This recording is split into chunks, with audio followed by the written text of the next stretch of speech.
Twitch page muted. Twitter sent out. Hmm. Get the bot in here. And get the Discord taken care of. Alright. So, hello everyone. This is Chris Ingerson, and it is, I was going to say June, and that was doubly wrong. This is August 4th, and this is the August 4th Text Quest Devstream. So, today we are going to be working on improving, right there, custom adventure UI UX. Starting off good with a sneeze. Excuse me. And that's pretty much going to be the main focus as we start today. The main thing I want to start with is getting the custom logic list to not pop up outside of the bounds of its parent rect transform. So as you can see, when I click, it will position. Oh yeah, hold on, I'm actually going to do this. It'll position the list here at the mouse pointer. I think it has a padding of like 10 pixels in the x-axis, and that's about it. But if I go like way down to the bottom here, you'll see that it's just like this teeny tiny bit of a menu that you can see. So what we need to do is I need to get this to basically, oh man, hiccups. I need to basically get this so that if you click way down here, instead of going off screen, because we can't drag it around, and therefore you'd have to re-click somewhere else. Instead of having to just go off screen, what would happen is it would instead clamp and be forced to exist within the bounds of this parent rect. So to do that, I have been working on a way of detecting when two rects overlap each other. And currently, so there's a built-in way to detect if two rects overlap, but it doesn't really tell you any information beyond that. So I've been working on a way to get information on where that overlapping is occurring. And what I would like to do is basically calculate what that difference is and then shove this back up to a specific point based on its width and height. So to give you a sense of where that is currently, I have a get overlap rect, which will actually return a rect value that represents the overlapping area. And what I've been working on is a way to detect what those points were. And some of you might remember we were doing this last weekend, and that's what this chunk of code kind of was. Actually, this was a secondary version of that chunk of code that was me trying to figure out what to do with it. And that was getting like way too complicated. I had to do a bunch of weird specific value checks. So I have basically figured out a way to get rid of all of those calculations and kind of reduce it down to a simple bit of verts. Because all we need is, we only want to basically consider the actual points of intersection between two rects, because that gets us what our points are, and from there we can kind of guess where we need to go.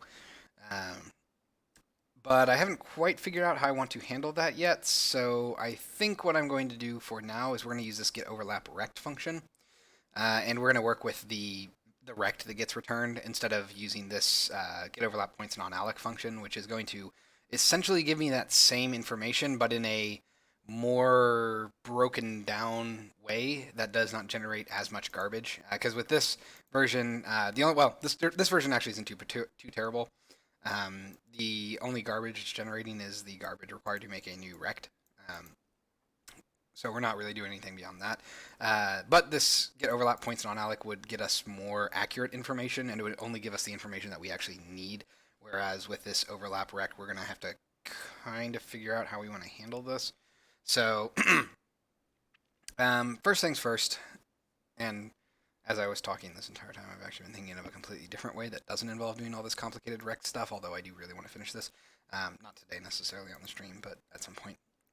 So what we're going to do is, let's go ahead and close some of the stuff that we don't need.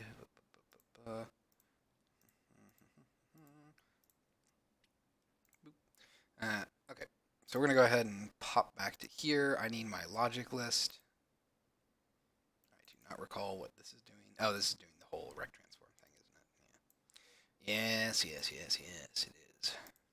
Oh, right, I should probably add some quick overlap functions for this. So let's go ahead and say, I'm going to do this. Overlaps non-alloc. I suppose we'll kind of put this right here. Okay, and instead of doing a rect transform, or a rect, we're going to do a rect transform.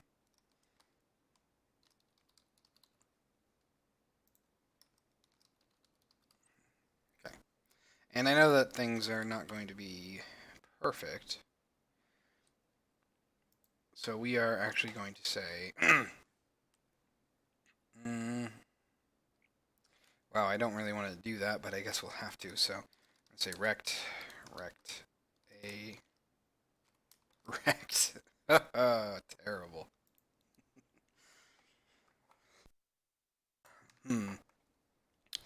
I suppose a better one would be this. We're going to say rect a is equal to rect a dot rect. I know that's not going to work right now, but give me a second here. So we're going to rename this as transform a. It's going to be transform b.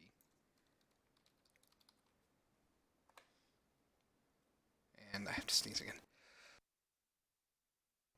Oh man, I don't know what's up with me. All right, this is going to be transform a dot rect, and then we're going to say rect rect b is equal to transform b dot rect. Okay, pretty straightforward there. That'll give us all of our information that we need, and from there we can say rect transform to check overlap for between two rect transforms. I guess I don't really know what else to do there. So we're gonna go ahead and grab this. Okay. So from there, we can go ahead and find our references here. Where are you being used? Overlap check. Logic map. There we go. So what we want to do here is say, if it overlaps, then I guess that's good enough, honestly. And then we're just going to say, oh, right, that's actually not what I even need to do. So the logic list here is a rect transform that is not anchored. It's just anchored in the center, which gives it a size delta that can actually be used. And for that, all we really need to do is say, well, no, I guess that won't really work. So the awkwardness of this is going to be quite profound. So we only need to check for clicks to the bottom right, because basically, since our pivot on this list is to the top left, it can only go out of bounds on the right and the bottom, which means that we don't really have to worry about the left or the top values. So what we can do here is we just need to say, how do we want to handle this? Logic list rect transform overlaps list parent. So if those two rects overlap each other, then we basically want to say logic list dot rect transform dot anchored position minus equals. I can't do that. You can't do minus equals on vector 2s, I don't think. At least ones that are getters, setters. I don't think that it behaves properly in that case. Well, actually, we might be able to. Let's try it. Whoops. I did not tell you to. I accidentally told you to build. How do I stop you? Cancel that. I did not want that to build. Oh my god. I told you to cancel. No, okay, there we go. I think I accidentally hit F10 when I was getting rid of the equal sign there. So let's see here. We want to, let's say minus equals. So we're going to try minus equals, and we're just going to say we're transformed on anchored position minus equals. I guess I don't really know what that's going to be. So that means we're going to have to do this. We're going to say rect overlap rect is equal to rect transform. Oops. Rect transform extensions dot get overlap rect, and then logic list dot rect transform, and then list parent. Okay, I'm a little concerned that this is always going to return true. So we're going to go ahead and say minus equals. We basically need to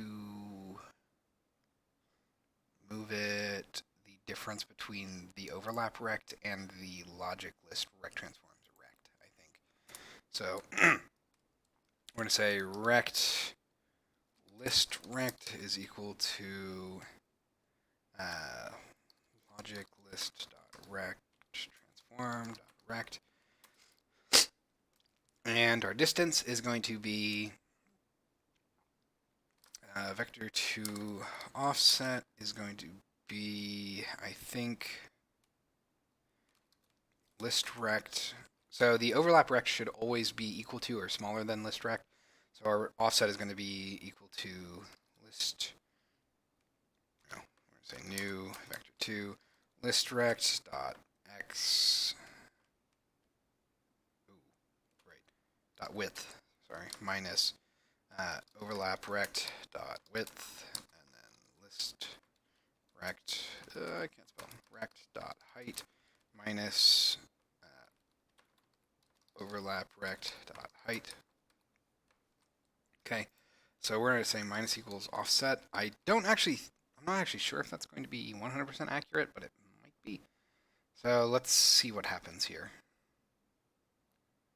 I am a little concerned that that's going to always apply, basically, like it is always going to overlap because it's contained by the other one. It's entirely possible.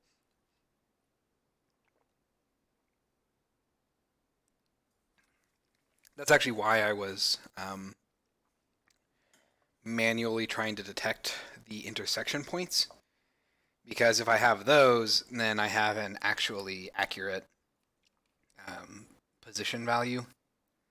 But this might work. I'm not super confident in it, admittedly.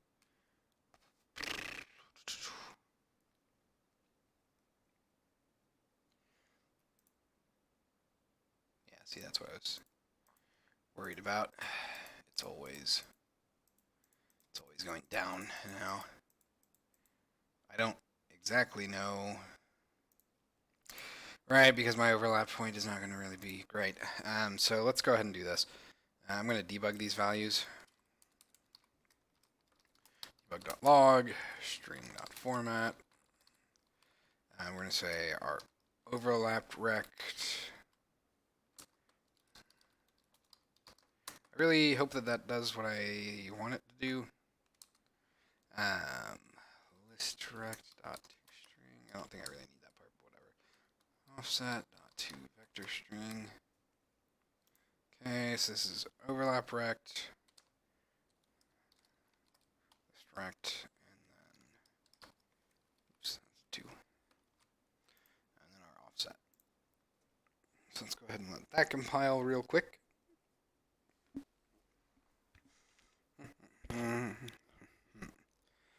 Okay, so trying to think about what else.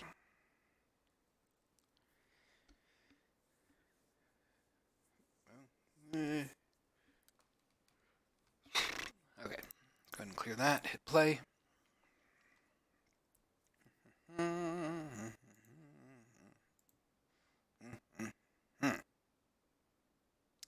Alright, there we go. So we are going to go ahead and right click. Oh, hello. Is that correct, by the way? I think it's happening every time. Yep, it happens every time. So, our delta is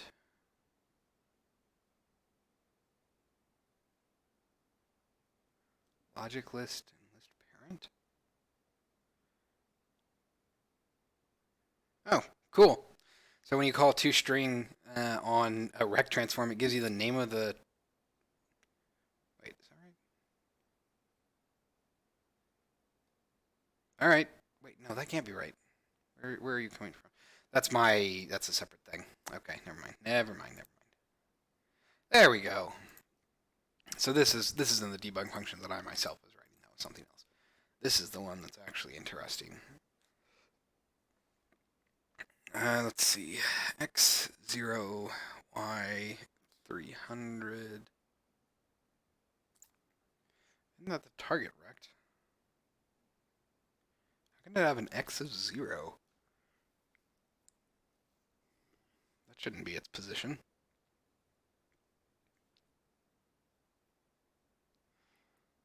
Because if we look at that,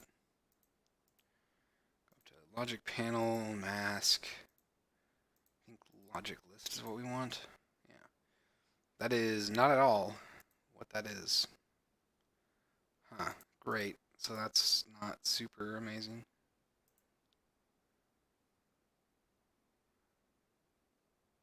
X is always 0.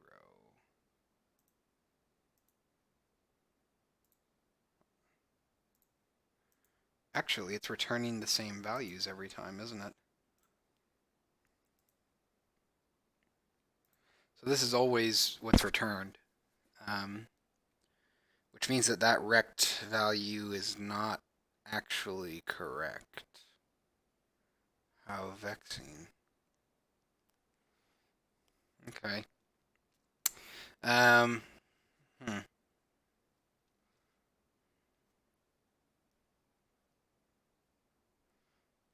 Hmm.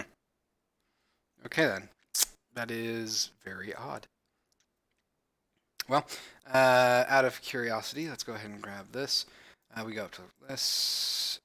Ugh, of course I don't have that. Okay, so we're gonna add that real quick. So I need to go up to rect transform extensions. Do I want to put it there? Probably not. Okay. So I need to go up to editor. Let's see.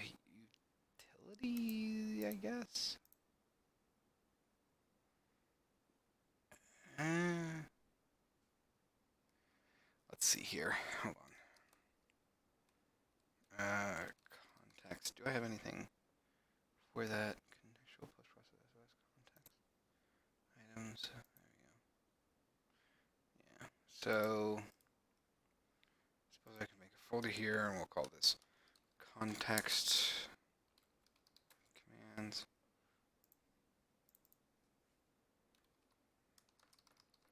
Component context commands.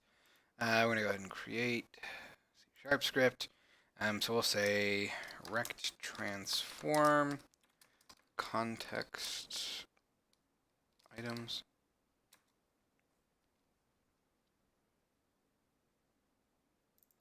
Okay, let's open that up. So essentially what I'm going to do is I'm going to inject a context command into the rect transform component that will allow me to debug its rect value. So we're going to go ahead and make this a static class. So static is going to be comment editor. It's going to be, I guess that's fine for now. So we're going to go ahead and say class containing extension methods to, well, containing context items for transform components. Okay, so to get this to work, we're going to say using Unity Editor, and then we're going to say private static void log rect values. Okay, and we're going to go ahead and say menu item, and we're going to start with all caps context slash rect transform form slash log rect values. All right.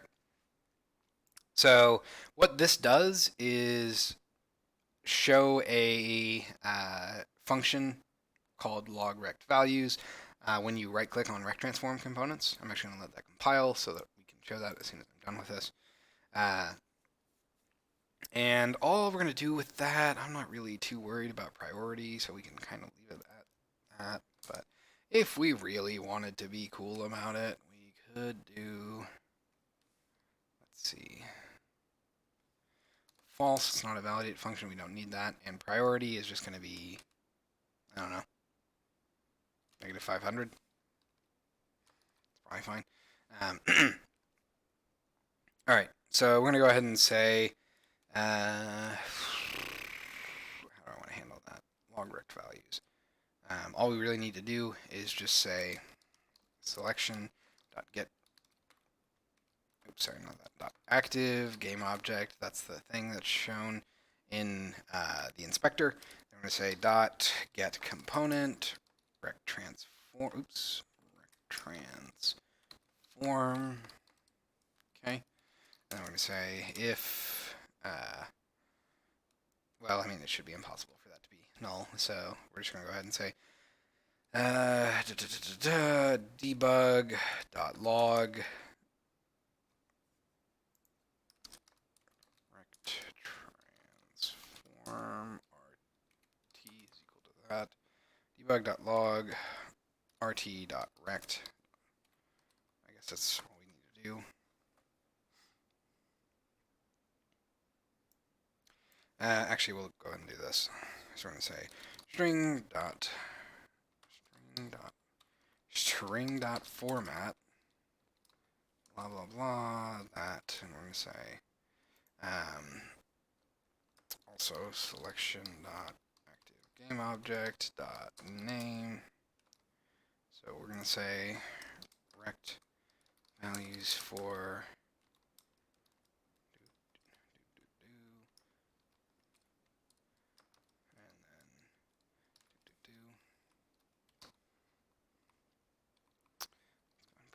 brackets, and then we're going to go ahead and that should be good. All right, so if we let that compile, once that starts compiling, I can go ahead and show you this. So now if I right click on rect transform, oh, that's interesting. It probably has to be public. Darn it. My overconfidence got me.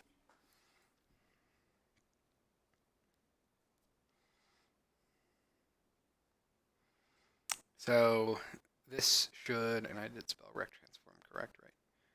Rect. Nope. I said transform. Transform. I knew it was something stupid like that.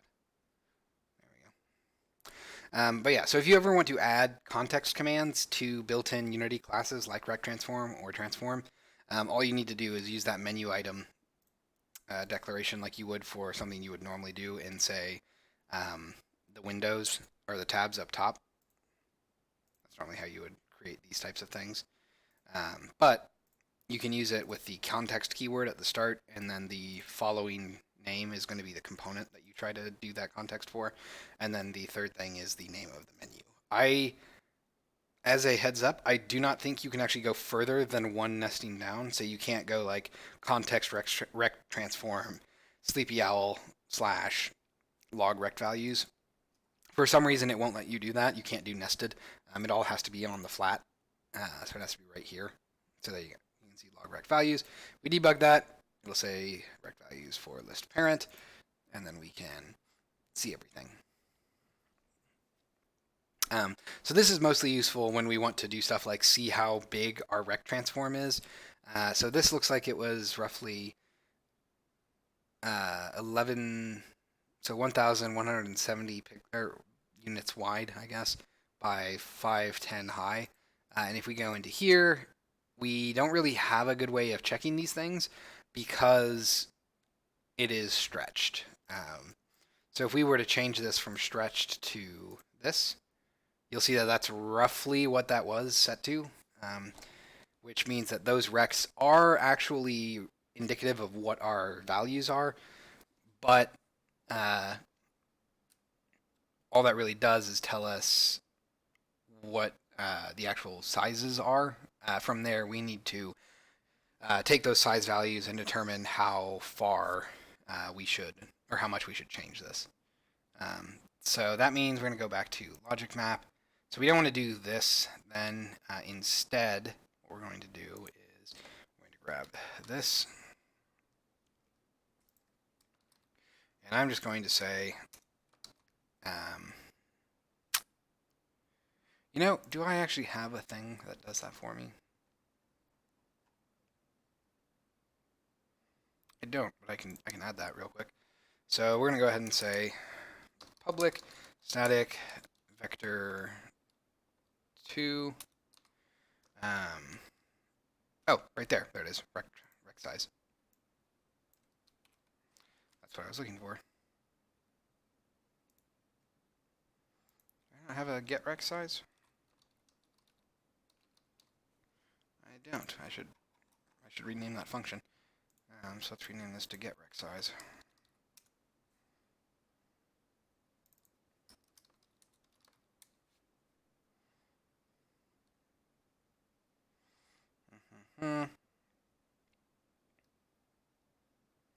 Size of the given.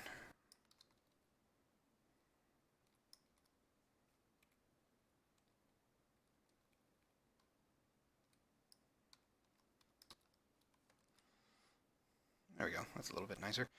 So we can come back to here, and all we're going to do is say vector 2 parent size is equal to list parent dot get rect size. Okay, and from there we can say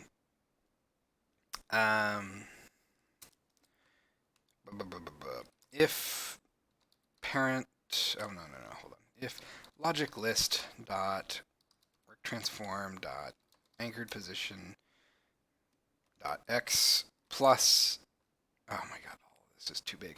Logic list dot rect transform dot size delta dot x is greater than parent size dot x. So we're going to do like all of that, and then we're also going to say, oops, or paste this all in, and we're going to say if the anchored position dot y plus the size delta y is greater than parent size dot y. So if either of those things are true, we need to do an offset. So we're going to say vector 2 offset is equal to new vector 2, and then it's going to be basically all of these things. So I'm going to grab this, and we're going to say, comma, we're not going to say greater than, we are actually going to just say minus that, and then minus this as well. That's our new vector 3. And then from there, hold on, from there, we're going to say logic list dot anchored, dot rect transform dot anchored position minus equals offset. I think that will be fine. Yeah, okay. Let's try that.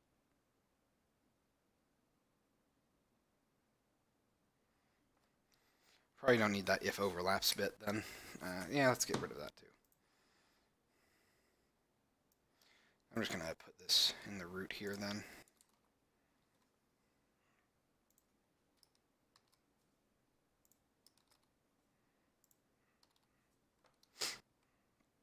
Okay, there we go. Let that compile, that way we don't get spammed with the debug calls.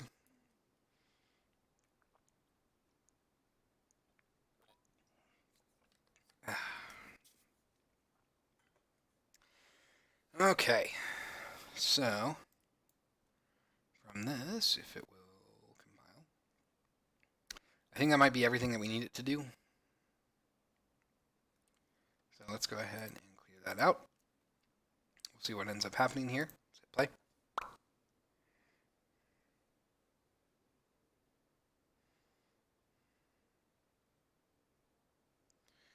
And I'm actually not sure. I didn't check this. I should have. Right. So I think what's going to happen here is that our position.x, since it's centered over here, means that we need to actually divide that by 2.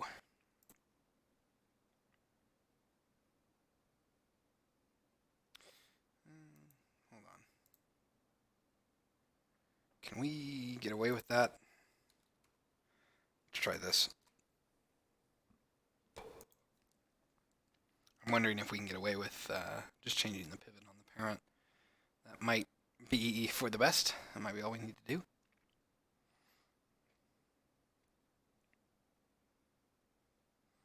Okay, so click, click, click. That did not do it. Okay, so that's hilarious. Okay, so let's try that then. We are going to debug all of this information, which is very, very fun.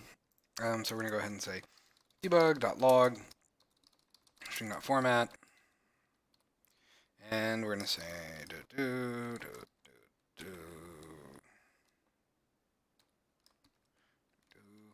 okay, so this is going to be logic list.anchor, rect transform dot anchored position to vector string. That'll give us a more precise vector. Followed by parent size dot to vector string. And then from here, I guess we'll say debug.log string.format. We're also going to do a colon and then b colon 0. And this is going to be logic. It's going to be this basically.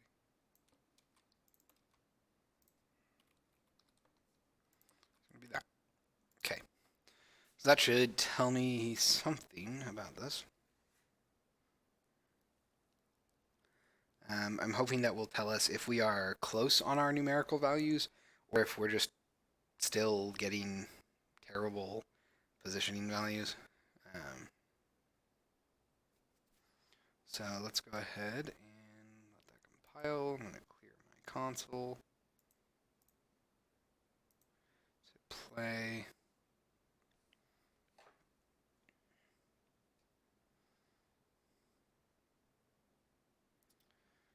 It'll eventually get there. There we go. So let's see. Where are you?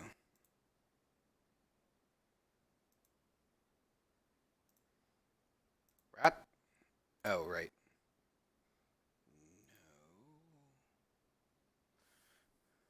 No. Oh. I suppose that kind of makes sense. So if I did something like that, it'd probably be a little bit better. Ooh.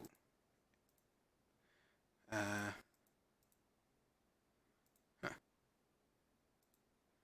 Like you keep going way up. Well, that is not correct.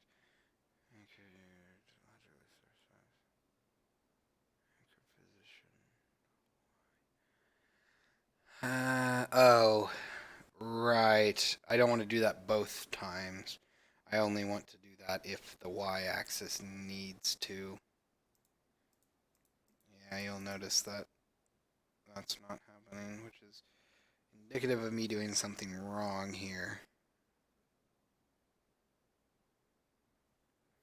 Okay. Let's shop this around and see what happens.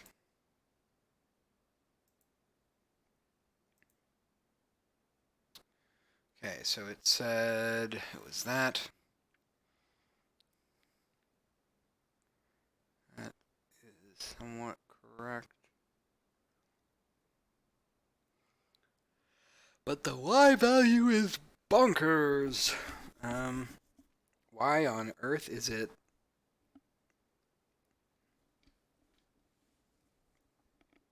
So this what was B? That was its anchored position. Whereas before that was logically direct transform. Okay. How did it get so? How did it go from positive to negative like that?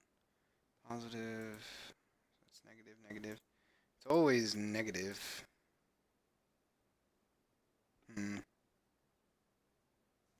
That's interesting. Right, because of course they flipped it how y values work in rect transforms. In rects, y increases as you go lower, and rect transform y increases or y increase y increases as you go upwards to make it more intuitively understandable, basically. That is highly vexing. So, that means a couple of things. One, I'm going to go ahead and we already did that for you. We're going to go over here to, where are you? Where are you? You're the wrong thing, which kind of makes sense. We're going to come back over to here, give me my node not node inspector, node list. Come back over to here. Make you be like that, that's fine. Okay, so this means I need to say if the anchor position, man, really? Fine. All right. So we're going to do a couple of things. Well, since this is negative, we basically want to do this. If that is less than negative this, terrible way of doing this. So we're going to go ahead and copy this. We'll overlap x is equal to this.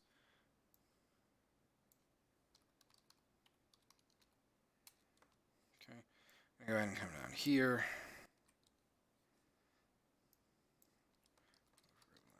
Overlap y. Bool y. Okay. So for this, we're going to go ahead and say overlap x question mark. If it's that, we're going to do that. Otherwise, we're going to say 0f, and then we're going to say overlap y question mark. If so, we're going to do that. Otherwise, we're going to do 0f. All right. And for that, we want to say minus that plus parent size dot y. I think that will give me what I want. That might shove it down, which means that I need to actually wrap all of that with this, I think. Let's go ahead and save that, let that compile, and then we should be good.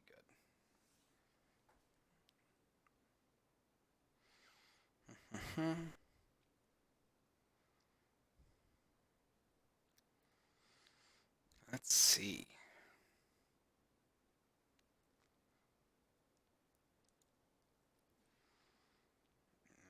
All right.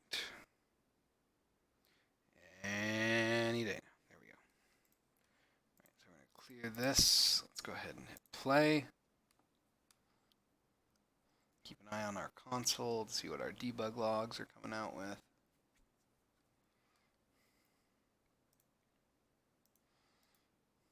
I didn't wait. Nope, that's getting farther and farther. So hold on, give me a second here. Let's try to focus up on this.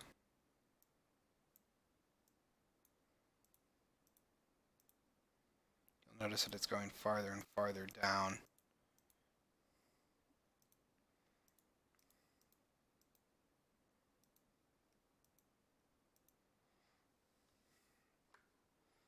Okay, so I was incorrect, I think. So we don't want that to be negative. And then we should be good. In theory. Okay. Let that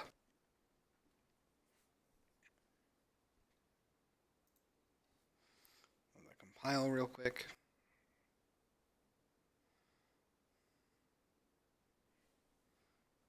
Okay. I'm going to clear you, hit play.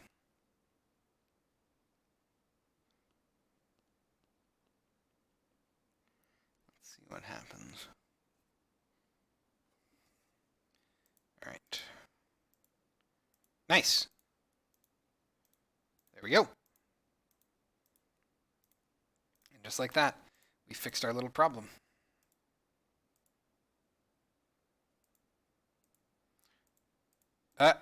That's hilarious. Uh, that's really funny, actually. Okay, so we're gonna do a couple of things. One, I'm going to say show list, find all references, show list, input that key down. And for this, we're going to say um, if, oh man, event system extensions dot, jeez, yeah, this is terrible. So if Unity engine dot, oh, come on, work with me here. So if Unity engine dot event systems dot event system dot current dot, not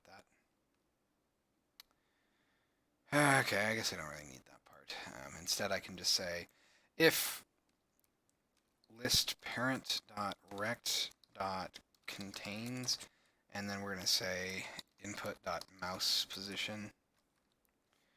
That's when we're going to show list and call break. Well, we can go ahead and do that, I guess.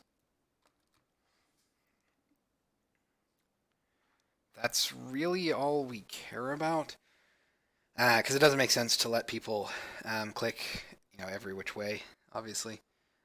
Probably in addition to that, we're not going to want right-clicking on existing nodes to summon it. So we'll probably do a thing that asks us if it's over oh, you suck. That's going to make it complicated. So I don't want to summon it if you right-click, say, over a node, because then it should just click on the node. But I can't just ask if it's over the UI, because that's always going to return true due to the fact that there's a massive draggable thing in the background. That kind of causes problems. Uh-oh. Uh-oh. I see. Of course you didn't. I guess that makes sense because it's localized. So, crud. Okay.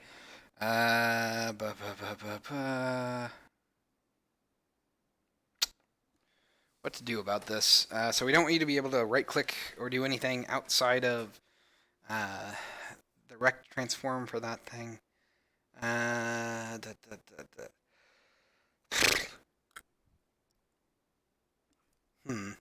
not really sure what a good solution is going to be here. Because just calling straight up rect dot contains and then passing in the input dot mouse position is not going to be correct, since the rect transform value, or the rect transforms rect, is a localized value, so it's not going to give me accurate readings there, I don't think. Okay, so the difficulty then becomes, how do we solve this? How do we detect if you're over?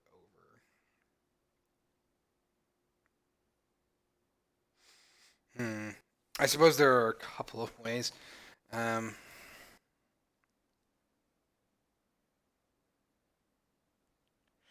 ooh. That could work. Well, no, that wouldn't. It might. Okay. I have an idea. We're going to come up to the top here. So for our node inspector, we have this pointer hover rect. We're going to do basically the same thing for our list parent. So that's for canvas offset, tooltip parent, list parent. Okay. I suppose I would put it here. Well, no.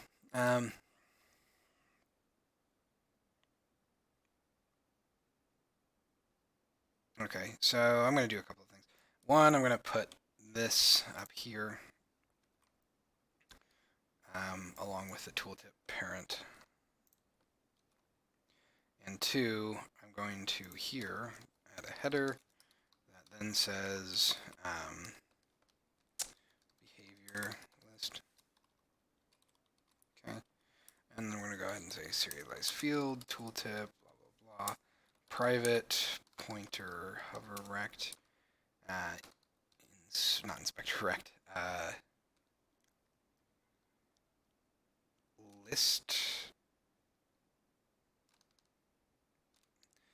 list valid rect, I guess, is equal to no original. So rect transform. Oh, here we go. Oh, that's hilarious. So I suppose the inspector rect is basically going to be replaced with this. The logic list can be summoned. Okay. So we're going to come back down to here. I believe I have some events listening to that in start. Yep. Let's see. So on inspector rect. So I'm going to go ahead and come up to here. We're just going to duplicate this. We're going to rename these as on list rect entered. Well, list valid rect entered. On list valid rect exited. And we're going to just reverse these basically. False. I'm actually really curious. I'm going to go ahead and copy these. I'm going to turn this off because I'm wondering if going into a rect transform that is being drawn over the other rect counts as exiting it. So I'm going to say list valid rect. List valid rect entered. List valid rect exited.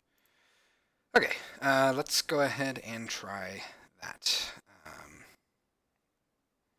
I guess I'm going to say, oh, that's what the can show logic list is for. So yeah, we're good there.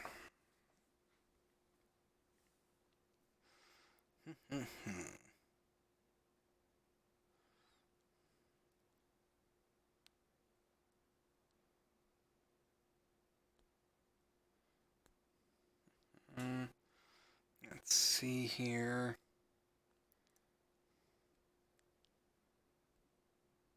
Okay. Clear that, hit play.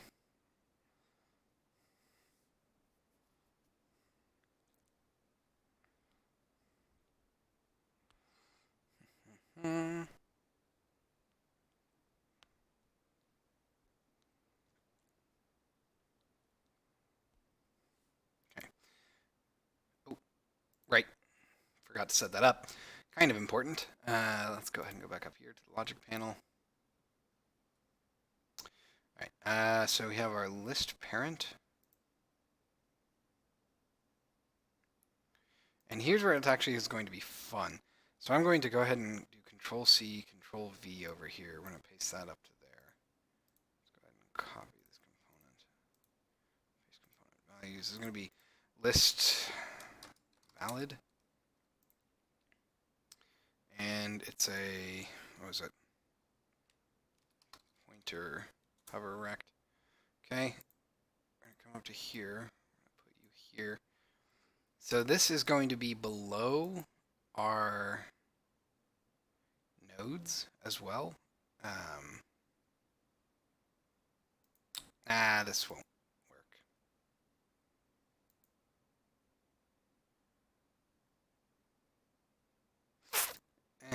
We'll put it here for now. And now that I'm thinking about it, I don't believe that this will stop working once the inspector is shown, but we'll see what this does.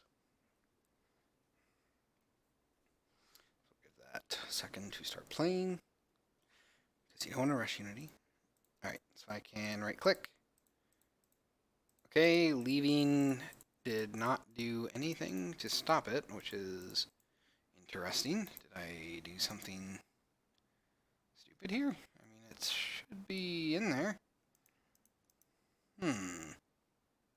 Oh, right. Duh. I need to give it a graphic. That's how it's going to detect if it's actually being hovered. So we're going to go ahead and say, we'll give it an image component. We're going to drag this down to be below that. I'm going to give this the UI mask here, which is an almost invisible field. If I tint it, you can kind of see it. But what we're going to do is we're going to just reduce this alpha down to 1, which makes it basically invisible, and then it should detect it. So now, if I enter and exit it, it should properly detect if the pointer is in it. So give that a second. Okay, so now if I click, you can see that I'm clicking, hitting space, nothing's happening, and then as soon as I come back in here, we're good.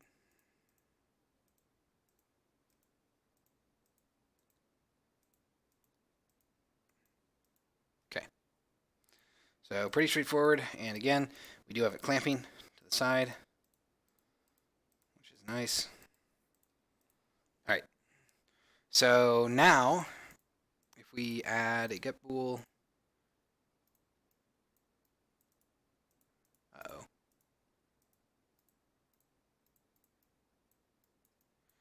Oh. Oh. Right.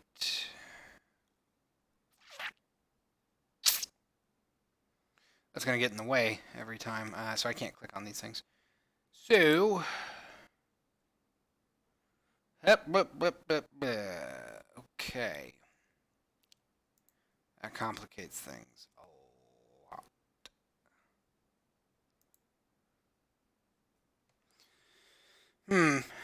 Let me think. So our problem here is that if I put the list valid above the grid background, then it'll prevent all interactions. But if I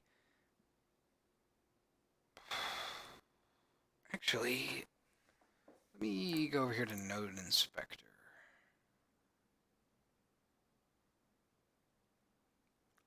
That might be what I want to do. So let's come over to here. I'm going to add layout. I'm going to add a canvas group, and I'm going to make this interactable but not block raycasts. And let's see if that will do what I want.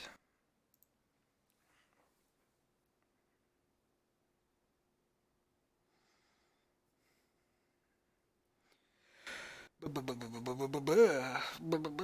we go. So I can click anywhere. That's all nice. I can actually drag this around. That's good. Let's go to cancel. We're going to say in-game get float.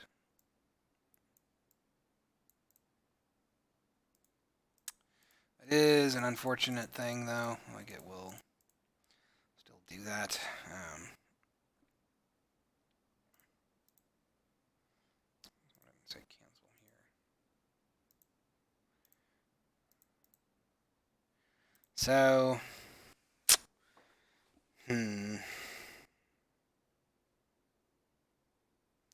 what do I want to do about this? Wow,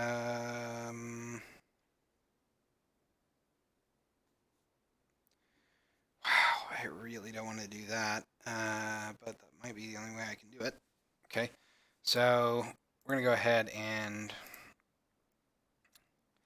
I am going to do this. We're going to say event system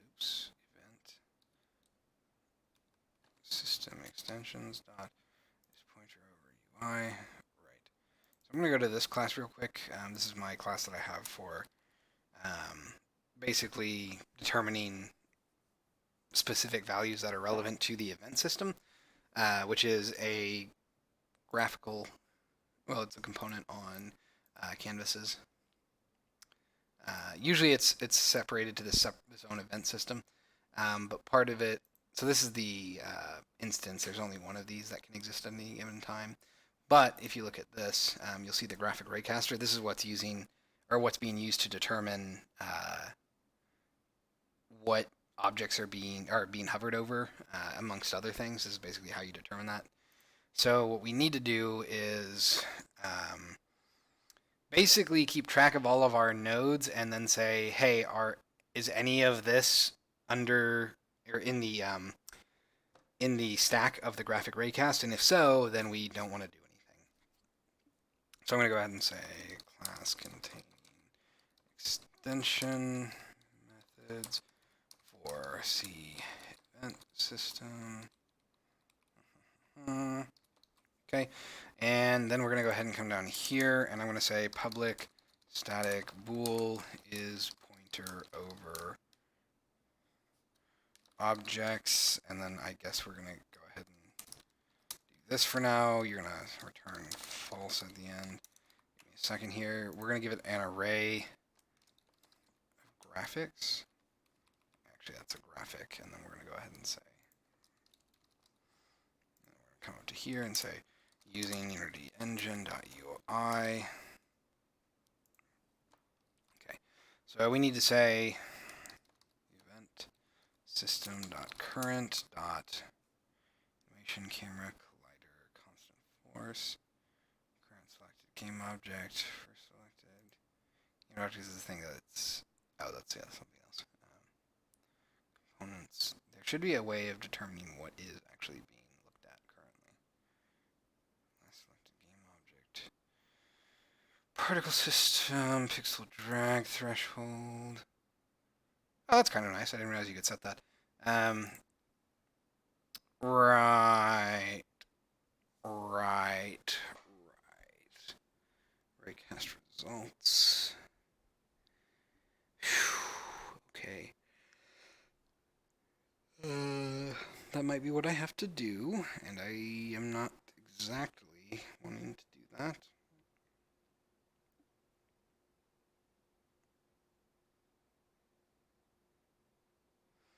So that's selected game object. Update modules. So yeah, it's that. It's raycast all.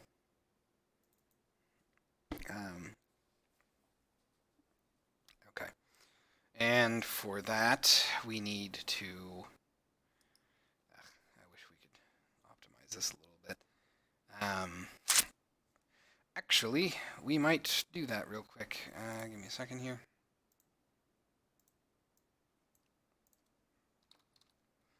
I think it's Unity UI Bitbucket. Let's go to that.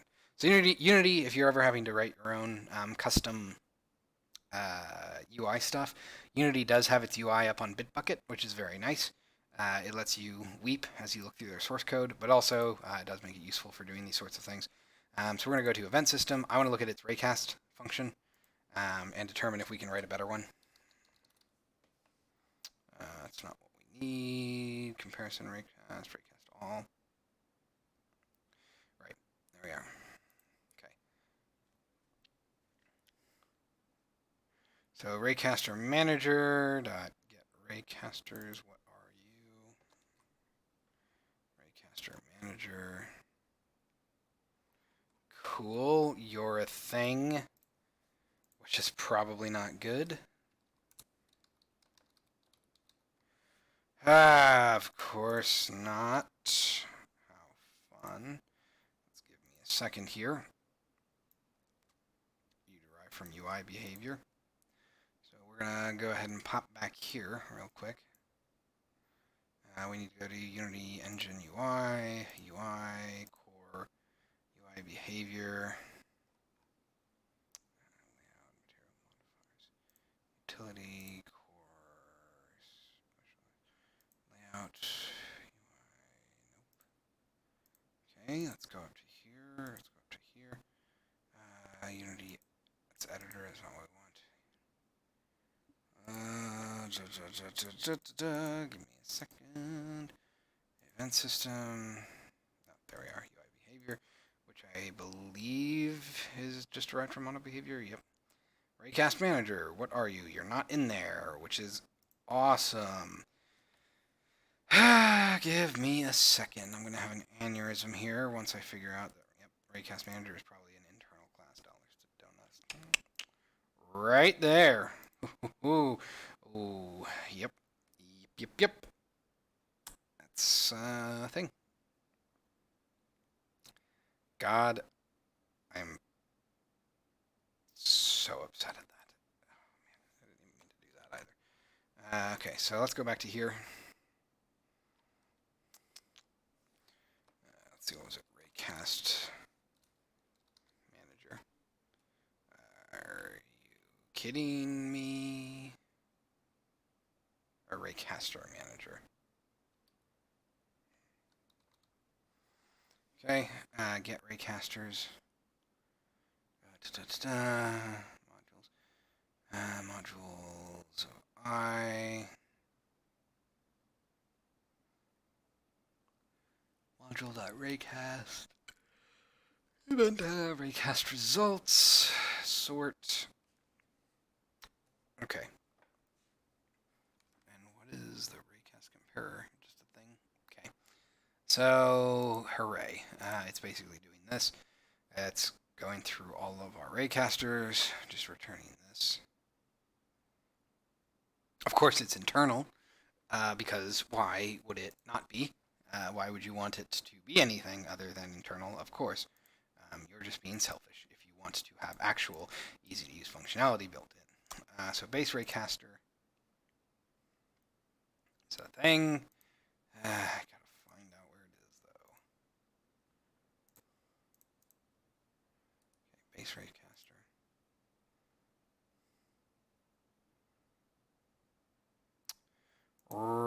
Right.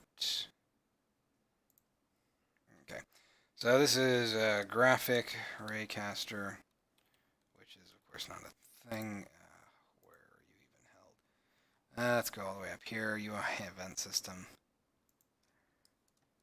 No way. Hold on. Unity engine dot events dot graphic. Nope. Dot event systems dot raycaster. There's a physics raycaster and a 2D raycaster, but there's not a graphic raycaster. Are you for real? Okay,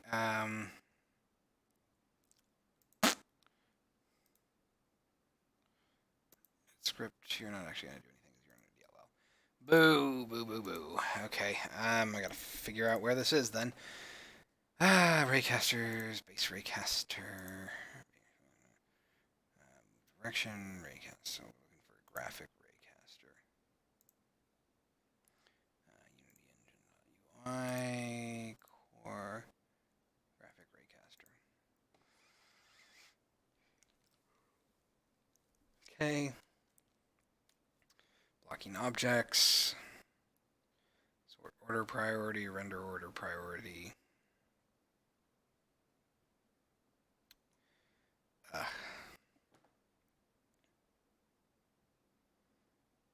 I'm trying to think of how I can handle this, because of course Unity locks itself away. So we're gonna look for add. Oh, that's not what I wanted. I didn't do that. I wanted Control F, not Control D. So this is gonna be add. Let's go ahead and come down to here, somewhere along here.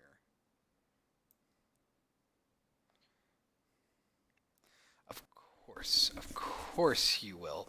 Why would you not? Okay, we're gonna come back to here. So I'm looking for add raycaster, I believe, which is probably in the base raycaster.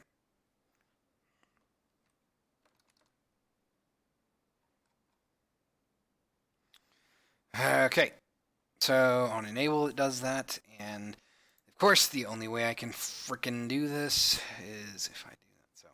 So no, the short answer is calling anything other or writing my own custom function to do raycast all is possible, but it is very, very, very, very, very, very, very, very, very, very, very annoying. Because I will have to do a bunch of reflection, which at the end of the day probably isn't even as efficient as just letting it generate tons of garbage.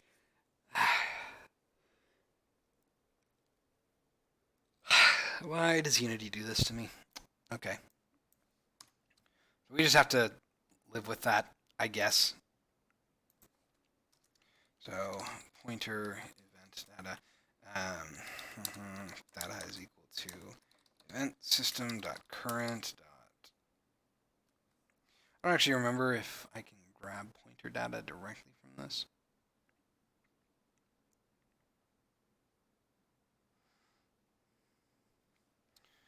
Let's see, pointer data get. Nope. All right, cool. So we're just gonna have to make a new one. Really?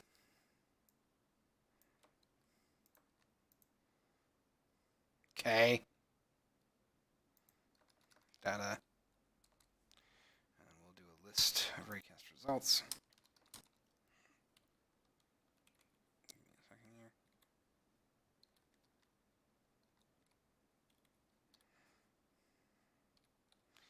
All right, so we're gonna say using system.collections.generic. Okay, so list. What is it? Raycast result. Raycast result is equal to new list that results. Okay. And then from there, we're going to get the fun part and say for int I equals 0, I is less than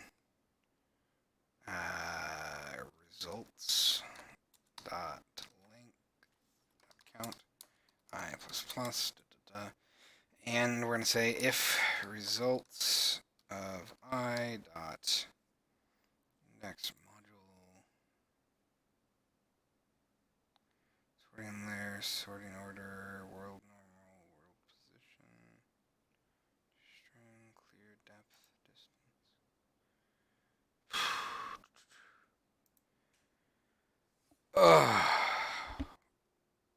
Of course.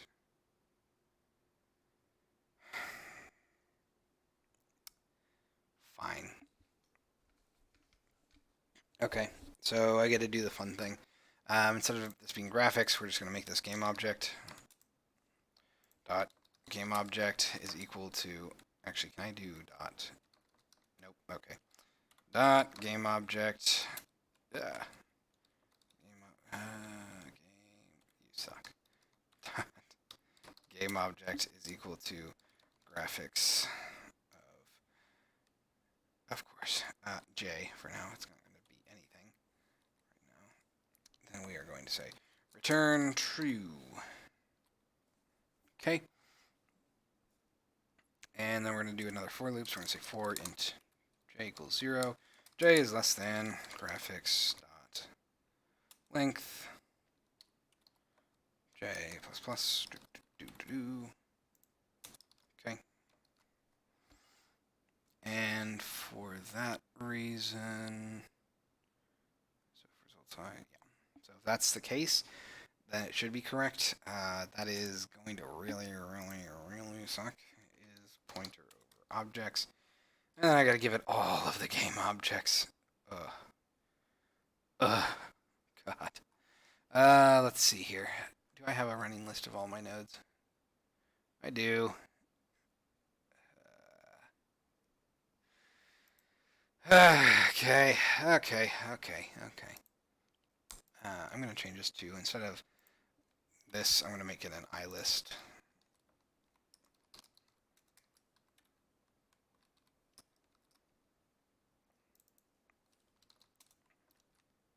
Okay, then we can come back down to here. And we got to do this. Private list game object node game objects is equal to new list blah blah blah. Find all references wherever we call add. We're going to call node game objects dot add node dot game object. It's a terrible way of doing this. Nodes dot remove. Oops, sorry, not nodes. Nodes node game objects dot remove node dot game object. Game objects dot add node dot game object.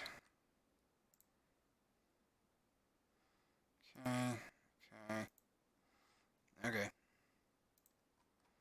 So we should be good there. Where do you go?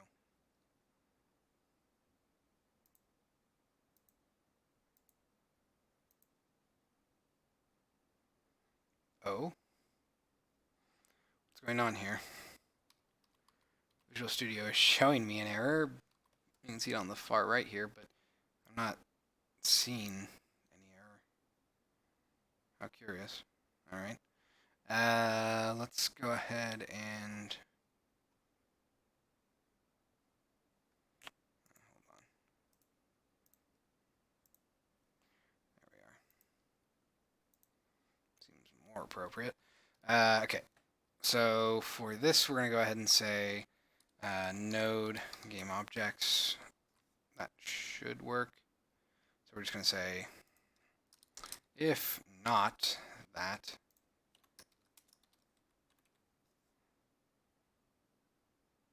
actually, we'll put that over the for loop. No point even doing the for loop if we're going to have the visual check happen first. It would be nice if I could optimize that somewhat and just not have it generate garbage, but we will live with it, I suppose.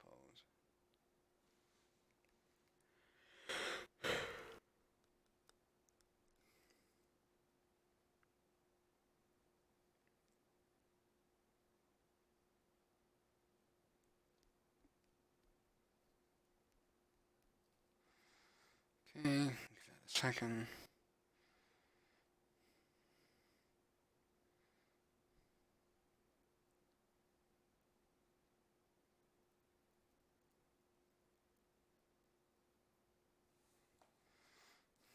Okay.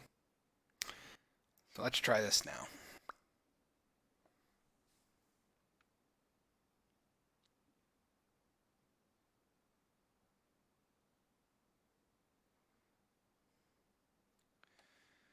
Okay.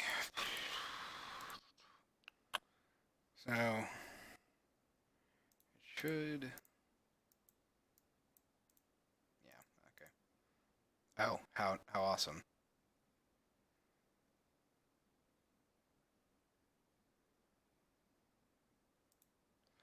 So piece of crap. That means it's not actually giving me anything useful. We're going to go to definition here. I'm going to debug the name of the results for all of this. We're going to say debug.log results.name. Sorry, results of I. Dot game object dot name.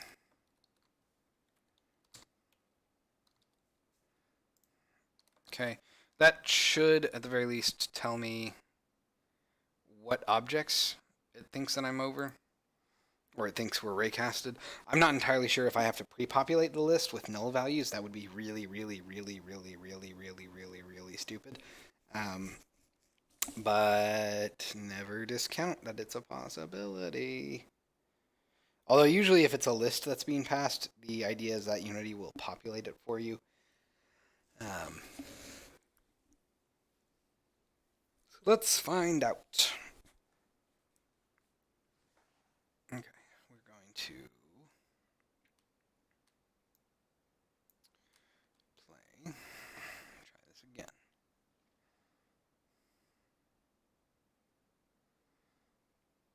I suppose I could put point recs on all of the nodes. That actually is probably going to be the simpler way of doing this. Yeah, okay. Let's just do that then. So rather than going through this whole thing, which I actually don't think this is giving me anything useful, but I can double check. It's just over root. Cool. So it only returns the first thing that it hits. It doesn't give me everything, which is rather pointless. So we can get rid of that. We can go back here to logic map. We no longer need this. Let's go ahead and get rid of that entire section. Put this for loop back in. I am going to go to node inspector. Node. On node clicked, go to definition. I click handler. I guess we'll go ahead and make this I pointer enter handler as well. Pointer enter handler and I pointer exit handler. Excuse me. Oh boy, we're going to be doing semaphores. We don't get to do that very often. Okay.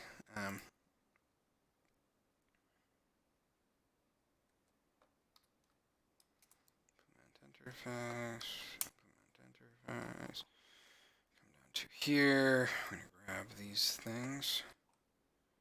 Public void on pointer click. We're going to come back over to here. Boom, boom. Get rid of you. Boom, boom.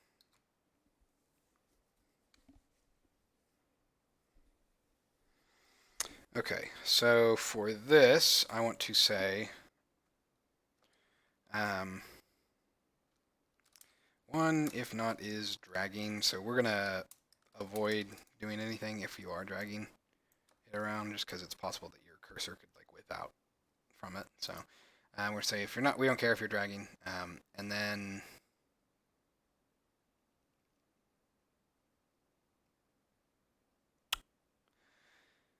ooh. That's a good question. Actually, we might leave that as is for now. And then we're going to go ahead and say, let's go all the way up to here. We will do the same thing. We're going to copy this. It's going to be on node entered, hover, enter, on node, hover, exit.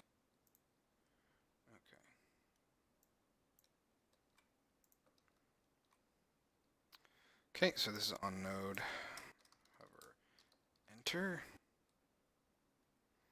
on node, hover, exit.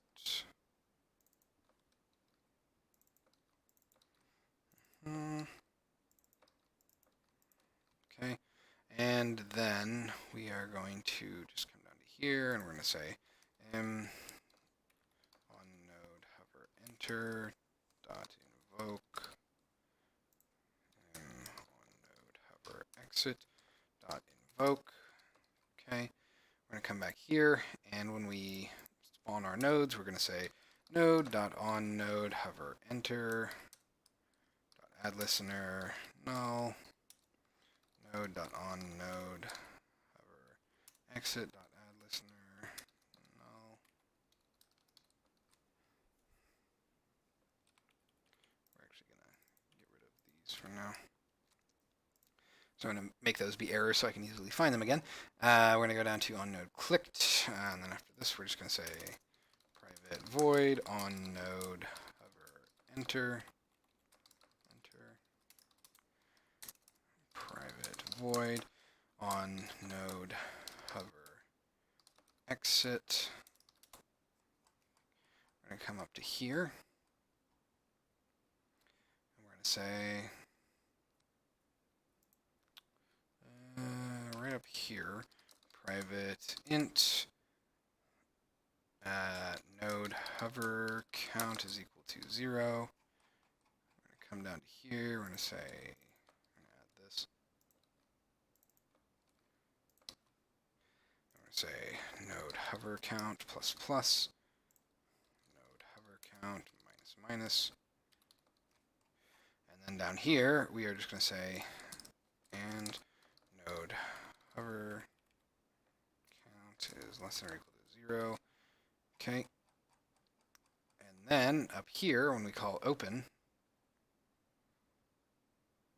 or not open, initialize, we're going to go ahead and say capture logic list is equal to true, and then node hover count is equal to 0. Okay. And from there, I think that's all we really need to do. I think that'll work. Thinking through everything else that I need to worry about. Let's see, node on clicked dot add listener. So we're gonna go ahead and do this. So we're gonna say node dot on node hover enter dot add listener on node hover enter node dot node dot on node hover exit dot add listener on node hover exit and then we're gonna go ahead and say wherever this is used, let's find all references. There should be 3 or 4 spots, I guess. Okay, so we're gonna do node dot on node hover enter dot to remove all listeners, node dot on node hover exit dot remove all listeners. Okay, let's come back down to here. Good. Okay, so yeah, 3 spots. I was right. This one just threw me off. So now we basically, it should just fire an event whenever you enter its bounds, and that will prevent you from. Ooh.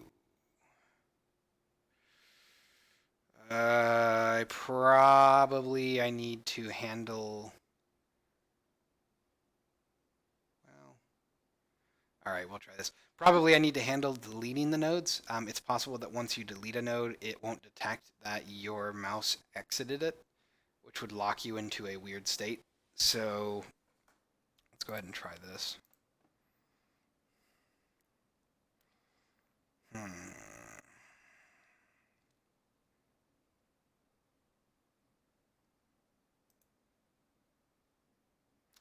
so we're going to add a get bool.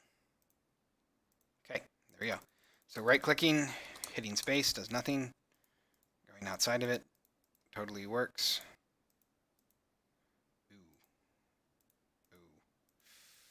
That's a good question. Oh, well, actually, that's something else we should do. So I'm going to go back over to here. We're going to go ahead and grab you and grab you. So those will compile properly now. So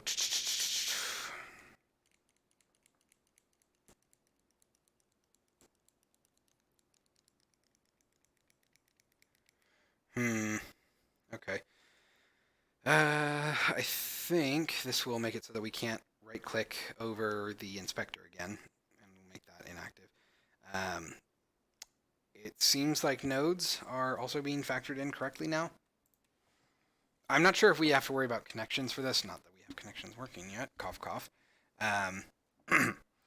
But now we should no longer have to worry about being able to summon our input menu here while we have a node. Like I can't click anywhere inside of this node and have it show up, but I can click outside of it. I am also not sure if I want to confine our node list here to the left of the inspector when it's open. That probably wouldn't be too bad of an idea, although that wouldn't get around situations like this, where I could click over here, then click on this, because then we wouldn't be able to interact with this anymore. Of course, that's simple enough to just click somewhere else, but it would be convenient if we had something that would shove it over in this case, but that's a minor thing. Okay, so the thing that I was concerned about actually is this. I'm going to go ahead and close this, hit cancel. Oh, right, I don't have this confined to parent yet, so let's just drag this over a little bit. So I'm going to put this over here, and then I'm going to click on this. Okay, so this does actually work. Okay, that's super awkward trying to click on these things. I'm going to hit space instead. Okay, so hitting space will summon it if it's in the appropriate position. It will not summon it over this. However, if I click on this and then I hit space, I still can't do anything. But I can out here. Okay, I think I know what's happening. So that actually is self-correcting. I don't have to worry about it. So what was happening that I was concerned about was, or rather what isn't happening that I was concerned would happen, is when we click on the node and that node is behind where the inspector is going to show up, I was worried for a second that the node would not detect that it was no longer having the pointer over it. But I think as part of the inspector coming into existence and blocking raycast is that it safely alerts things that are below it, or above it, I guess, whatever, things that it's drawing above, that they are no longer being hovered, so they can safely disengage. Let's go ahead and clean here. So we're going to do the same thing here. Can't click, can click. All right. So we're doing pretty well in that respect. Okay. Let's see here. Oh, right, deleting was the other thing.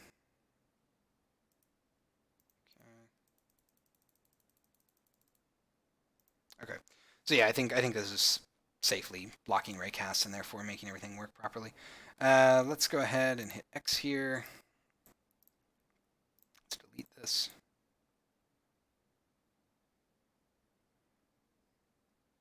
Right. Don't have to worry about that. Okay. Oh. Oh. Hello. Uh, that is interesting. Are you always going to be like that? Ooh. My.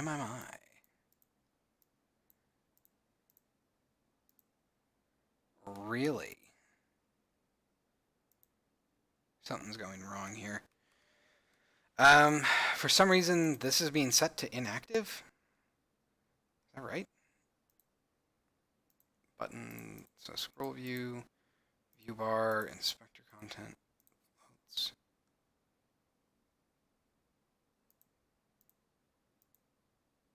I think that it is.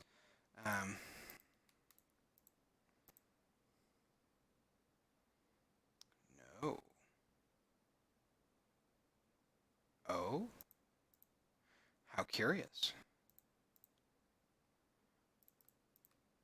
How very curious.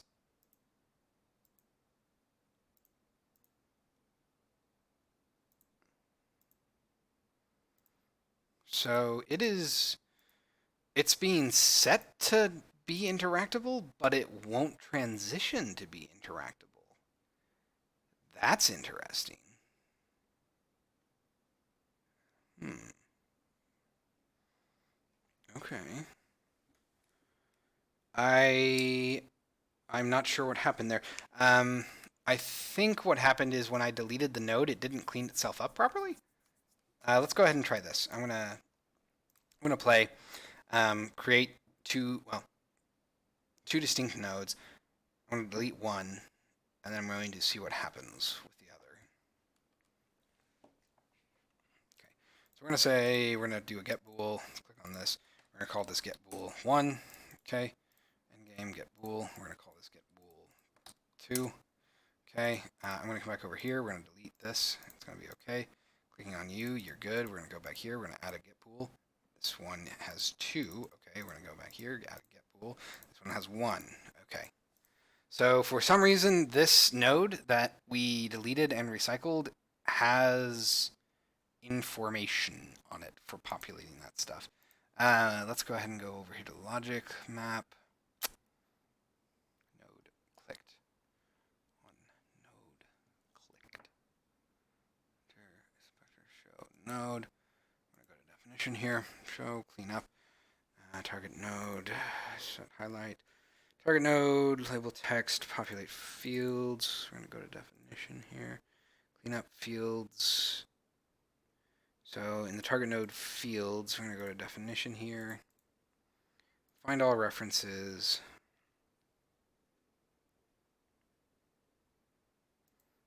Okay, from JSON.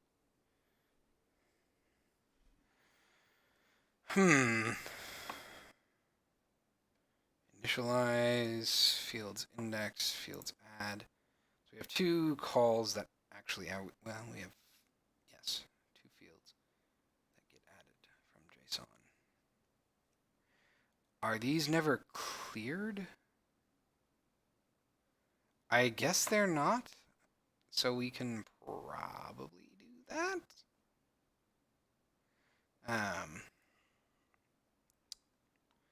Okay. Set highlight, pointer, and wait, what?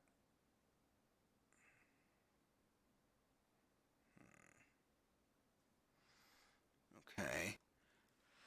Uh, So we never call clear on this. We only call add, which makes me think that I should probably have a cleanup function. So we're gonna come down here. I'm not playing, am I? No. Okay, so we're gonna say public void cleanup, and we're just gonna say fields.clear. I'm not really sure what else would really need to. Unique ID would be 0, and behavior good would be set to nothing, I guess.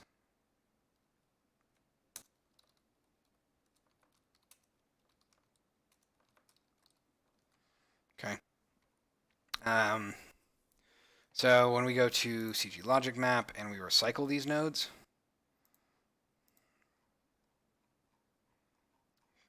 look around. There we are. We're going to call node.cleanup, which I guess I could actually just move these into the node function. So let's go ahead and grab this, get rid of that, and put that over to here. Go to node cleanup, and then we're just going to do this. Okay, pretty straightforward. Then that, I think, will properly handle this. So, oh right, we don't need you anymore. Find all references. Just get rid of these.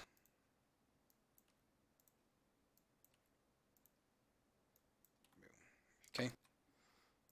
So this should handle taking care of that for us.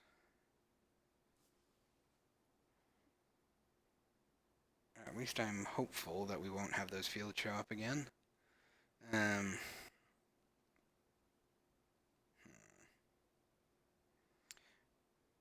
Although it's weird because I guess I only tested it last time as far as deleting the actual node. I didn't try spawning a node of the exact same type again. So hopefully this will fix that particular oversight.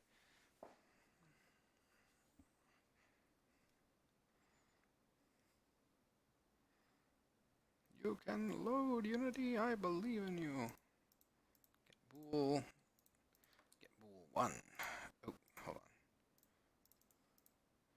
Get bool. Get bool. Oh, actually, hold on. Yeah, there we go. Get bool 2. Okay. So we're going to go ahead and delete this node. Yes. You're good. Let's go to get bool. Okay, there we go. So that was our problem, I guess. We just had some fields that weren't being cleared properly. All right. Well, that's probably an all right place to end for the day. I know it's a little bit early, but we made some pretty decent progress. So we have interactions are a little bit more, feel a little bit better. You can no longer place the logic list outside of the clicking area. It'll clamp, which is nice. Oh,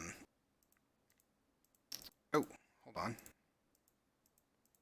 What's happening here? Are you not? Oh ho ho. That's interesting. Looks like it stopped doing it up at the top left. Well, let's do that real quick. Aha. Because it should be, let's see, scrolling down here, make sure we didn't delete it. So we have an inspector rect, and it is a list valid rect. And if you enter that, it should say can show logic list is equal to true. Versus if you exit that, can show logic list should be set to false. And that logic list is right here. It does exist. I suppose I can increase the alpha to like 200 just for fun, just to see if that'll actually detect it. And for some reason it wasn't doing it, or it wasn't detecting it because of too low an alpha. I do not think that is the case, but I will test it just to be sure.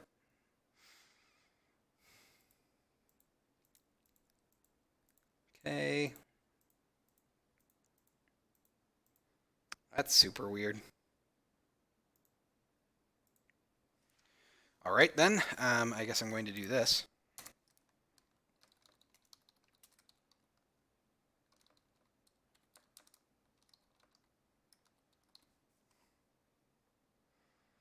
Okay, I was going to say, I do have them set up correctly, right?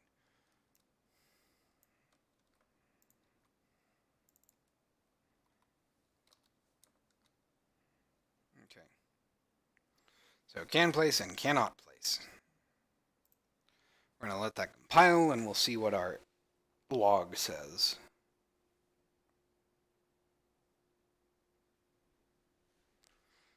I feel like it's... I don't really know why it wouldn't do that, though. All I can think of is that it's just not detecting it properly. Um, which it always is a possibility, but it's still interactable. So, that is odd. Let's find out.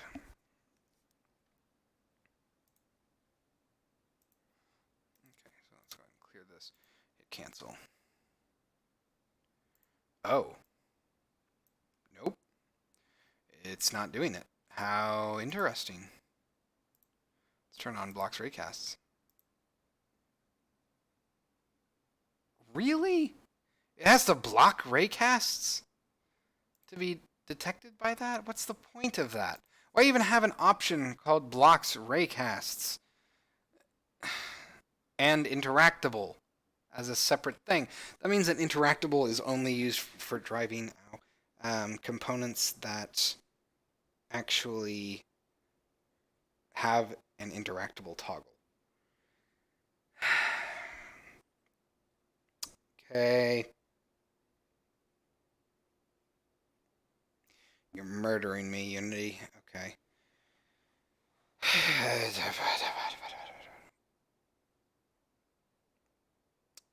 What do about this?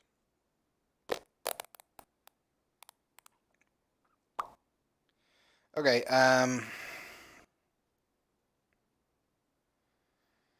well, the alternative would be setting up an interactable image all around it, and that is bonkers and silly. Why would I do that? So, crud. That is not okay.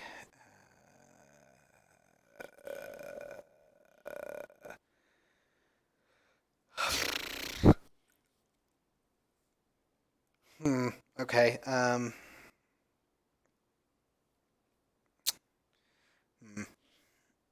I am not 100% sure what to do here. I do have a thing I'd like to test, though. So we have solid slice sprite. I'm going to set this not to fill the center. I'm going to make this red. Okay, and I'm also going to go ahead and give this like a 5, 5, 5, 5. I'm going to look over here at the console. Okay.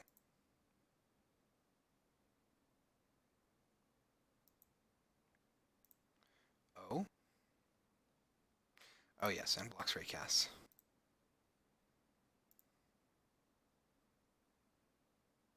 Darn. Okay. Crud. I was, I guess, hoping that I could not. I could just put like a border on it. Let me think. Let me think. Do I have any sort of border sprite? Yes. But can I use you? No, probably not. Okay, I'm just going to put a random thing in here then. And then I am going to leave it as simple, and I want to just see if it'll detect it as we go through here. So, can place. Okay. So that means that didn't really do what I was hoping. Let's go ahead and click on this. Just out of curiosity, what are you set up to be? Alpha is transparency. Okay, well that didn't work unfortunately. So, okay. Well then I guess we really will call it a day there. I need to figure out how I want to handle detecting the mouse being outside of that area since I can't really block raycasts, which means I can't have it in front. But I can't have it not block raycasts or it won't be detected, which means that I would have to have it in back and be larger than the other areas, and that's just really, really stupid. So, I'm not sure. Um, all right. Well, for the time being, we did manage to accomplish a fair amount, though. We have better UI UX, I feel, in the sense that now our logic list, for the most part, will not go past the bottom right, which is the two most important areas. We can safely delete and reinitialize nodes of the same type. They're not going to cause weird confusion in that again. Um, we have nodes blocking summoning the list. So if you right click or press space while you're hovering over a node, it's not going to summon the list. It's just going to probably select the node, and that's fine. So some minor progress, but it's good to make these little gains over time. That'll add up to a nice user experience. So all right, I think we're going to go ahead and call it a night there. So announcements. There's nothing that I'm anticipating for this coming week in terms of schedule conflicts, so we should be good for Tuesday stream at 7 p.m. our usual time. Uh, and yeah, so as always, I want to thank you all very much for watching, and I will see you all next time.